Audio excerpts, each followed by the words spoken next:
Hello students. Now today in first chapter measurement and experimentation. Today we will discuss about the topic measurement of time. Basically, in offices and home we use pendulum clock for measurement of time, which is based on periodic oscillations of a pendulum. So next topic, simple pendulum. In simple pendulum, a metallic bob suspended by massless and extensible string from a rigid support, and this arrangement is known as simple pendulum. Okay. Now, in simple pendulum, initially at rest position, this point is said to be mean position. This point is said to be mean position. Okay. Now, after disturbance, this metallic bob starts to and fro motion. Okay, so start oscillation like this. So next topic will be terms related with simple pendulum.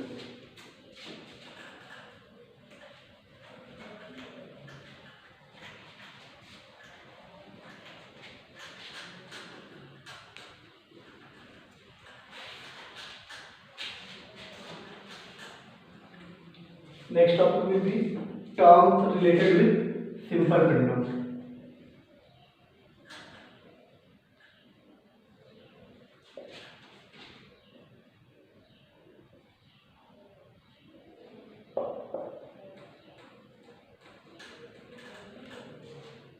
And first term will be oscillation.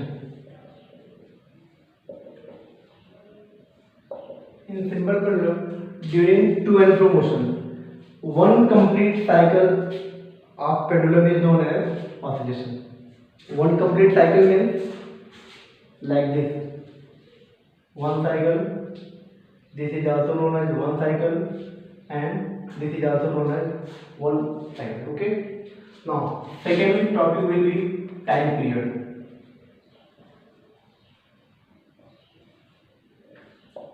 Now, time period is represented by capital T. Okay, and the time taken by any pendulum to complete one oscillation. Okay, so SI unit of time period will be second. Okay. Now third topic will be frequency.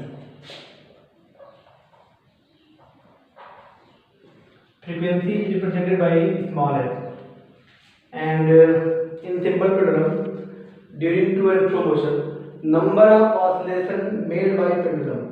Okay, number of oscillation made by pendulum in 1 second is known as frequency. So frequency and time period both are reciprocal to each other. Okay, you can also write frequency equals 1 upon time period, and unit of frequency will be from this formula 1 upon second per second, and per second is also known as hertz. Okay. Now next topic will be amplitude. Amplitude is represented by small a. Okay. What is amplitude? Maximum displacement from its mean position on either side is known as amplitude. Maximum displacement. So unit will be meter in SI system. Okay. Now last term will be effective length. And effective length is represented by small l. The length between point of suspension means the length between rigid support and center of gravity of given spherical metal is known as effective length. This length is known as effective length, small l. Okay. Now next topic will be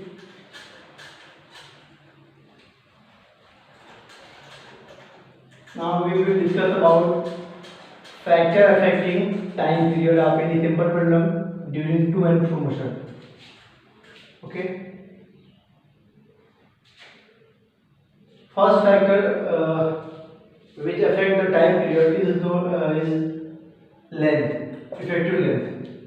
Basically, T is directly proportional to root L.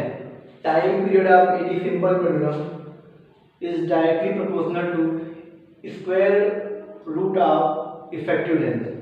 It means length of any simple pendulum affect time period. Okay. Now, second, T inversely proportional to root G. Okay. It means the value of G, acceleration due to gravity, and length of effective length of simple pendulum always affect time period. But mass of metallic spherical metal, mass does not affect time period. Okay. Now we will discuss about expression for time period of any simple pendulum. Now we have two relations. Okay, this equation is known as first equation, second equation. Now, on combining these two equations,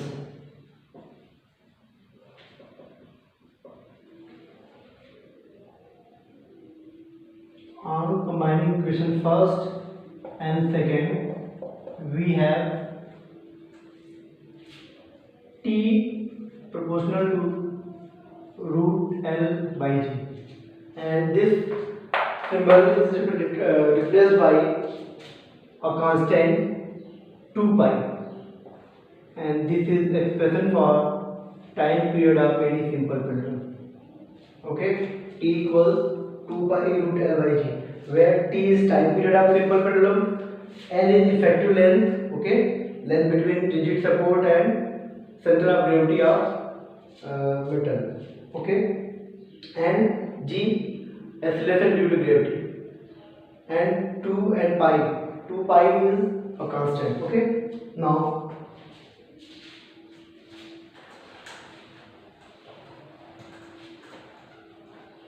suppose that we have two simple pendulums. Okay.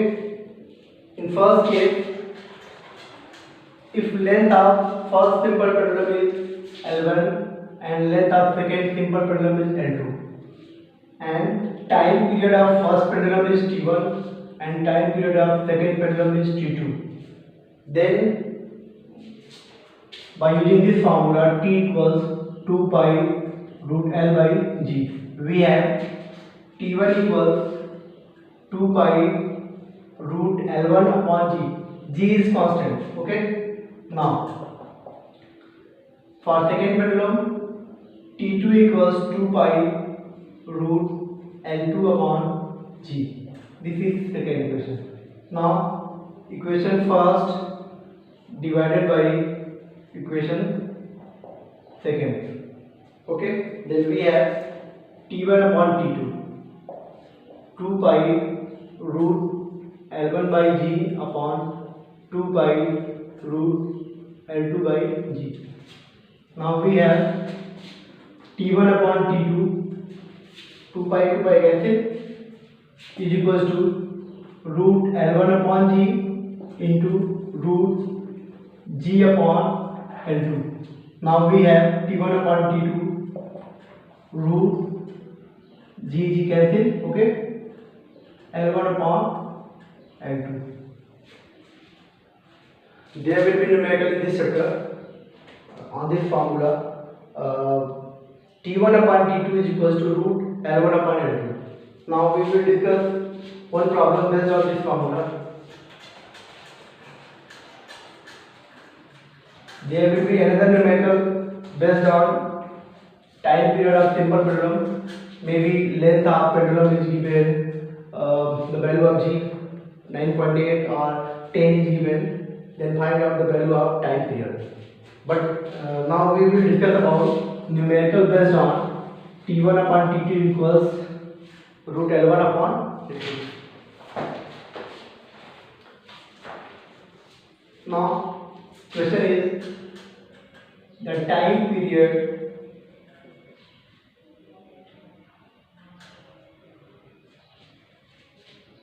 of two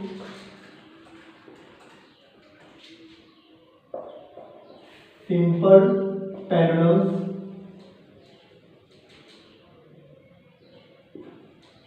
at a place are in ratio 2:1, then what will be the ratio of their length? Okay, now we will use this formula. Actually, in this question, time period of two simple pendulums at a place in ratio t is 2:1. It means t1 ratio t2 is given 2:1. And what will be the ratio of their length? It means find out the ratio between L and L2.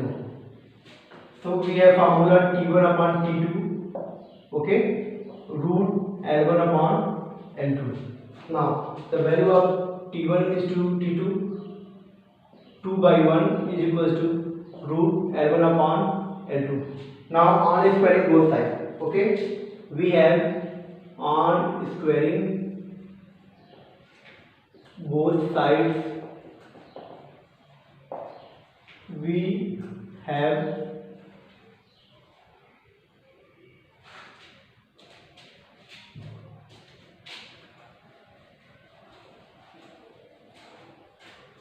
have square of 2 4, square of 1 1. Now square of L1 upon L2, root L1 upon L2, L1 upon L2. So L1 upon L2 is equals to 4 upon 1. L1 ratio L2 is equals to 4:1. So you can solve lots of problem related to this formula. Okay, thank you.